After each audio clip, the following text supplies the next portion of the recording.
Morning, guys. Welcome to Coffee Chat. Wow. Well, I'm out here in Adriatica, and this is kind of like they built this place up like a Croatian village out here in McKinney, Texas. Just check this place out. It is really something else. It is quite amazing.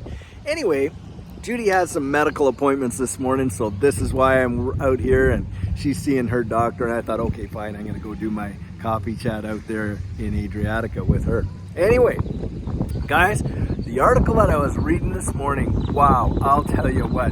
Now, what they're reporting in this article is with respect to Silicon Valley Bank is just really the tip of the iceberg. Now, over the past week, we've been hearing that, hey, there might be dozens of other banks that are vulnerable.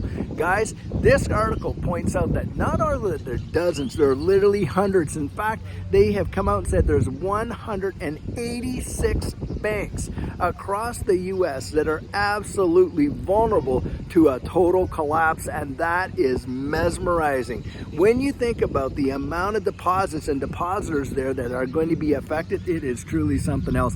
And let's be honest with one another, the FDIC does not have all of the funds that they would need to cover all these depositors in the U.S. And then, yes, just like yesterday's coffee chat, the U.S. is looking into some way in order to actually guarantee the totality of $18 trillion of deposits in their banking system. Guys, come on. There is no way that our system has that kind of dough to actually put out there 18 trillion and insure 18 trillion. Come on, that is absolutely ridiculous. You know that this current fiat system can't do that. And here we've got another 186 banks that are on the verge of collapsing. We are watching a global liquidity crisis like we have never seen. And in fact, this could lead to a massive depression if they don't get it under control, and many economists have actually come out and said that very thing. Now think of this.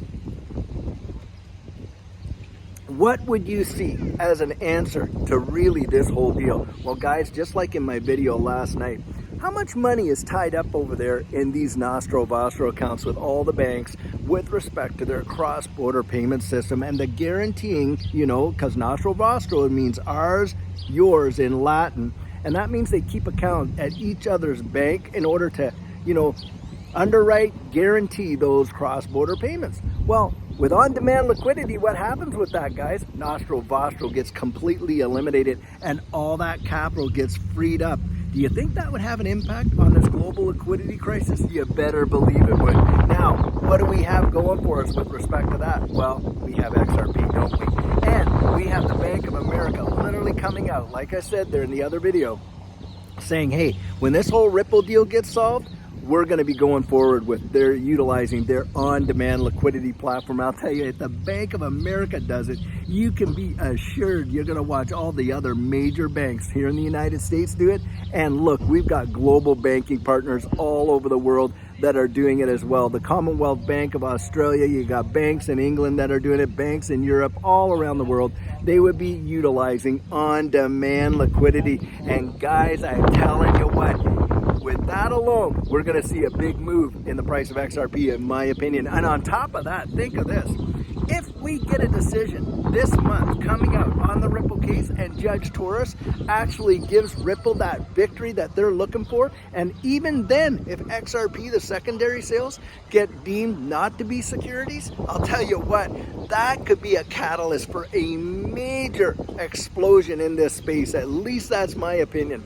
But guys, let's be honest with one another. We are seeing a global liquidity and banking crisis like we have not seen in literally generations. The last time we probably seen something this dire was way before the 2008-9 crisis.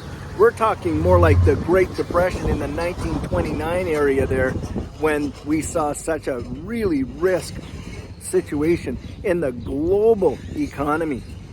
And guys, they're not being absolutely forthright with us, and the reason they're not is obviously they're not wanting to create a major panic, and that's why they're coming out there saying, hey, we've got this under control, we're going to look at guaranteeing all deposits, blah, blah, blah. Well, ask yourself this, where do you think that dough is coming from?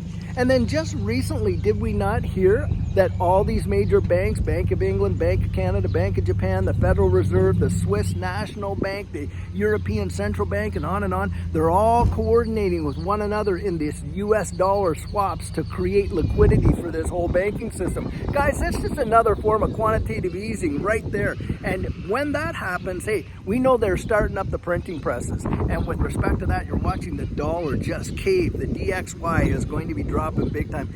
And what are you going to see, guys?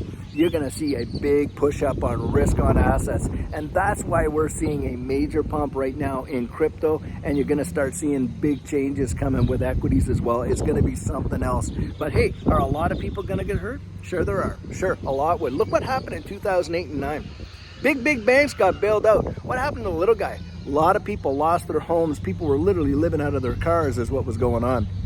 And then, of course, we had the whole sea dump deal. What happened there? Well, hey, a lot of people were put out of work, weren't they? And then ended up having to get, stimulus payments just to make it. And what happened with the big banks and the markets? Well, the markets went on an absolute tear, a major bull run. And guys, I think we're going to see such a major appreciation in these assets that we're involved with right now. So for those of us that have got in early, we're going to be thanking our lucky stars. But hey, think of your fellow man and the pain that a lot of people are going to be going through, because it is going to be a big deal.